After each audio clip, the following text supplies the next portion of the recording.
My dear friends and professionalist, I am Uday Singh advocate speaking. ಇವತ್ತು ನಾನು ಇನ್ನೊಂದು ವಿಷಯವನ್ನು ತೆಗೆದುಕೊಂಡು ನಿಮ್ಮ ಮುಂದೆ ಬಂದಿದ್ದೀನಿ. ಇವತ್ತಿನ ದಿನ ನಾನು ಆಯ್ಕೆ ಮಾಡ್ಕೊಂಡಿರ್ತಕ್ಕಂಥ ವಿಷಯ ಅಂತಂದ್ರೆ ಟ್ರಾನ್ಸ್ಫರ್ ಪ್ರಾಪರ್ಟಿ ಆಕ್ಟ್ 1882 ದಲ್ಲಿ ಸೆಕ್ಷನ್ 52ಗೆ ಇರ್ತಕ್ಕಂಥ ಪ್ರಮುಖ ಲಕ್ಷಣಗಳು ಮತ್ತು ಅದರ ಅನ್ವಯ, ಅಪ್ಲಿಕಬಿಲಿಟಿ.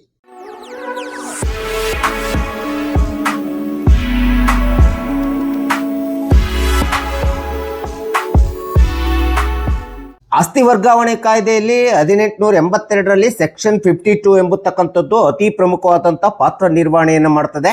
ಸಹಜವಾಗಿ ಈ ಸೆಕ್ಷನ್ ಅನ್ನ ನಾವು ಡಾಕ್ಟ್ರಿನ್ ಆಫ್ ಲೆಸ್ ಪೆಂಡೆನ್ಸಿ ಅಂತೇಳಿ ಕರಿತೀವಿ. ಪೆಂಡೆನ್ಸಿ ಅಂದ್ರೆ ಮುಕದ್ದಮೆ ಬಾಕಿ ಇರುವಂತದ್ದು.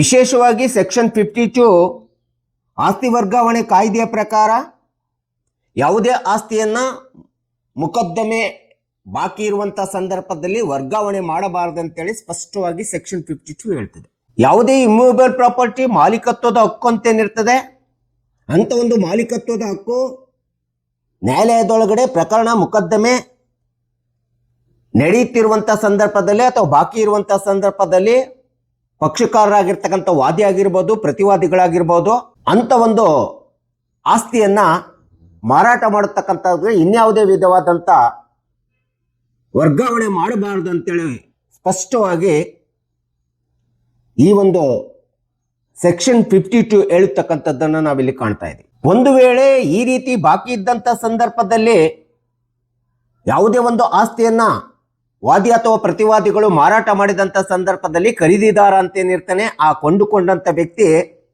ಅಂತಿಮವಾಗಿ ಮಾನ್ಯ ನ್ಯಾಯಾಲಯ ಅಥವಾ ಕೋರ್ಟ್ ಕೊಡುವಂತ ತೀರ್ಪಿಗೆ ತಲೆಬಾಗಬೇಕಾಗುತ್ತದೆ. ಸೊ ಖರೀದಿದಾರ ಕೊಂಡುಕೊಂಡಂಥ ವ್ಯಕ್ತಿ ಈ ಒಂದು ಆಸ್ತಿ ನಾನು ತೆಗೆದುಕೊಂಡ್ಬಿಟ್ಟಿದ್ದೀನಿ, ಇದು ಮೊದಲು ನನಗೆ ಕೋರ್ಟಿನಲ್ಲಿ ಕೇಸು ನಡೀತಾ ಇದೆ, ಕೋರ್ಟ್ನಲ್ಲಿ ಕೇಸ್ ಬಾಕಿ ಇದೆ ಎಂಬತಕ್ಕಂಥದ್ದು ನನಗೆ ಗೊತ್ತಿರಲಿಲ್ಲ, ನನ್ನ ಗಮನಕ್ಕೆ ಬಂದಿಲ್ಲ ಅಂತೇಳಿ ತಪ್ಪಿಸಿಕೊಳ್ಳಲು ಕಾನೂನಿನಲ್ಲಿ ಯಾವುದೇ ವಿಧವಾದಂಥ ಅವಕಾಶವಿರುವುದಿಲ್ಲ.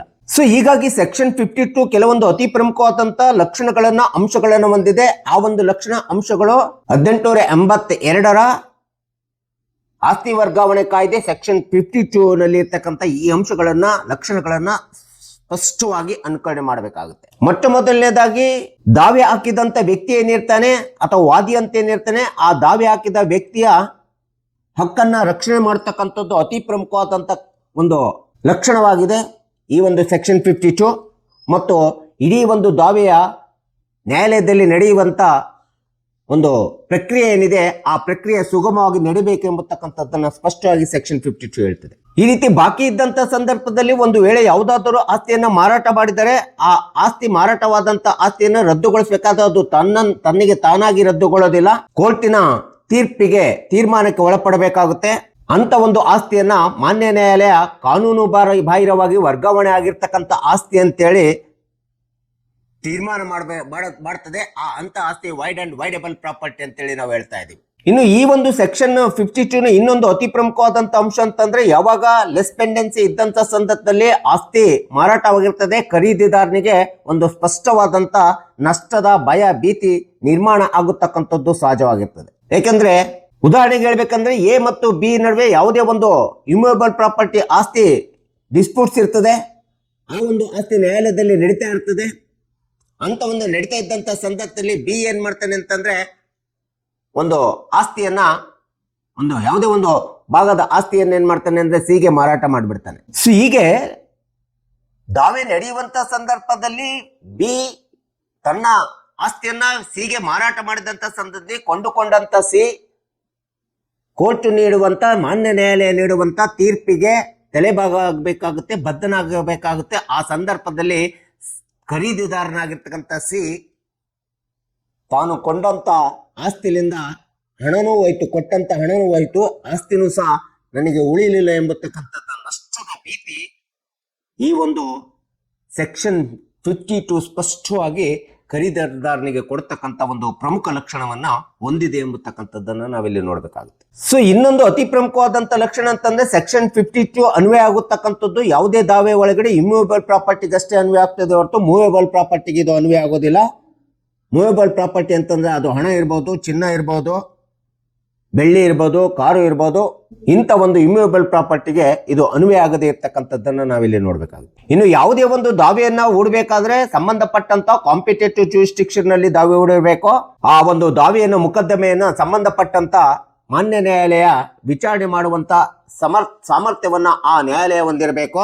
ಅಂತ ಒಂದು ಅಧಿಕಾರವೂ ಸಹ ಆ ನ್ಯಾಯಾಲಯಕ್ಕೆ ಇರಬೇಕೆಂಬತಕ್ಕಂಥ ಲಕ್ಷಣವನ್ನ ಸೆಕ್ಷನ್ 52 ಹೇಳ್ತದೆ. ಇನ್ನು ಯಾವುದೇ ಒಂದು ದಾವೆ ನ್ಯಾಯಾಲಯಕ್ಕೆ ಹೋದಂತ ಸಂದರ್ಭದಲ್ಲಿ ಆ ದಾವೆ ಡಿಸ್ಪ್ಯೂಟ್ಸ್ ಆಗಿರ್ಬೇಕು, ಆಸ್ತಿ ವಿವಾದದಿಂದ ಕೂಡಿರ್ಬೇಕು.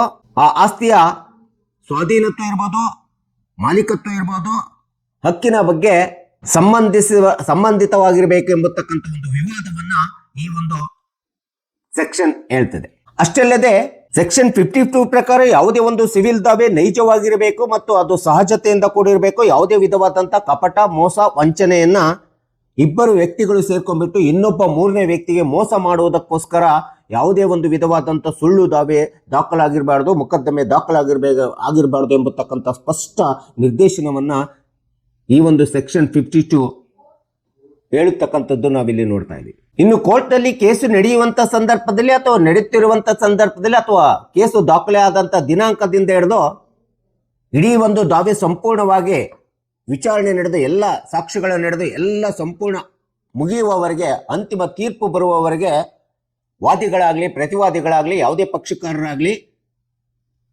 ಅಂತ ಒಂದು ಡಿಸ್ಪ್ಯೂಟ್ಸ್ ನಲ್ಲಿರ್ತಕ್ಕಂಥ ದಾವೆಯನ್ನ ವರ್ಗಾವಣೆ ಮಾಡ್ತಕ್ಕಂಥದ್ದು, ಬೇರೆಯವರಿಗೆ ಮಾರಾಟ ಮಾಡ್ತಕ್ಕಂಥದ್ದು, ಮಾರ್ಟ್ಗೇಜ್ ಮಾಡ್ತಕ್ಕಂಥದ್ದು, ಒತ್ತಿ ರಿಜಿಸ್ಟರ್ ಮಾಡ್ತಕ್ಕಂಥದ್ದು ಅಥವಾ ದಾನಪತ್ರ ಮಾಡಿಕೊಡ್ತಕ್ಕಂಥದ್ದು, ಈ ರೀತಿ ಯಾವುದೇ ವಿಧವಾದಂಥ ಅಥವಾ ಇಚ್ಛಾಪತ್ರ ಮಾಡ್ತಕ್ಕಂಥದ್ದು, ಇಂಥದ್ದು ಯಾವುದೇ ವಿಧವಾದಂಥ ವರ್ಗಾವಣೆಯನ್ನು ಮಾಡಲಿಕ್ಕೆ ಅವಕಾಶವಿಲ್ಲ ಅಂತೇಳಿ ಇಲ್ಲಿ ಸ್ಪಷ್ಟವಾಗಿ ಹೇಳಿರ್ತಕ್ಕಂಥದ್ದು ನಾವು ಕಾಣ್ತಾ ಇದ್ದೀವಿ. ಇನ್ನು ಒಂದು ವೇಳೆ ಯಾವುದೇ ಒಂದು ಆಸ್ತಿಯನ್ನು ಮಾರಾಟ ಮಾಡಬೇಕಾದ್ರೆ ಅದನ್ನ ಮುಂಚಿತವಾಗಿ ಪ್ರೀ ಪರ್ಮಿಷನ್ ಆಗಿ ಕೋರ್ಟಿನ ಅನುಮತಿಯನ್ನು ಪಡ್ಕೊಂಡ್ಬಿಟ್ಟು ಆ ಕೋರ್ಟ್ ಅನುಮತಿ ಕೊಟ್ಟ ನಂತರ ಆ ಕೋರ್ಟಿನ ಅನುಮತಿಯ ಆಧಾರದ ಮೇಲೆ ಯಾವುದೇ ಒಂದು ಆಸ್ತಿಯನ್ನ ಮಾರಾಟ ಮಾಡಿದ್ರೆ ಅಂತ ಸಂದರ್ಭದಲ್ಲಿ ಸೆಕ್ಷನ್ 52 ಅನ್ವಯ ಆಗುವುದಿಲ್ಲ ಅಂತ ಹೇಳ್ಬಿಟ್ಟು ಸ್ಪಷ್ಟವಾಗಿ ಕಾನೂನು ಕಾಯ್ದೆ ಹೇಳ್ತಕ್ಕಂಥದ್ದನ್ನ ನಾವಿಲ್ಲಿ ನೋಡ್ತಾ ಇದೀವಿ. ಹೀಗಾಗಿ ಆಸ್ತಿ ಮಾರಾಟ ಕಾಯ್ದೆ ಟ್ರಾನ್ಸ್ಫರ್ ಪ್ರಾಪರ್ಟಿ ಆಕ್ಟ್ 1882 ಒಳಗಡೆ ಸೆಕ್ಷನ್ 52 ಎಂಬತಕ್ಕಂಥದ್ದು ತನ್ನದೇ ಆಗಿರ್ತಕ್ಕಂಥ ಒಂದು ಸಕ್ರಿಯವಾದಂತ ಪಾತ್ರ ನಿರ್ವಹಣೆ ಮಾಡ್ತದೆ.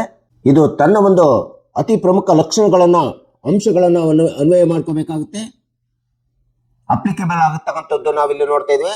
ಇದರ ಮೂಲ ಉದ್ದೇಶವಂತಂದ್ರೆ ದಾವೆ ಹೂಡಿರ್ತಕ್ಕಂಥ ವ್ಯಕ್ತಿಗೆ ನ್ಯಾಯವನ್ನು ಕೊಡಬೇಕೆಂಬತಕ್ಕಂಥ ಮೂಲ ಉದ್ದೇಶವನ್ನ ಸೆಕ್ಷನ್ 52 ಹೊಂದಿದೆ ಎಂಬತಕ್ಕಂಥದ್ದನ್ನ ನಾವಿಲ್ಲಿ ನೋಡ್ತಾ ಇದ್ದೀವಿ. ಸೊ ಹೀಗಾಗಿ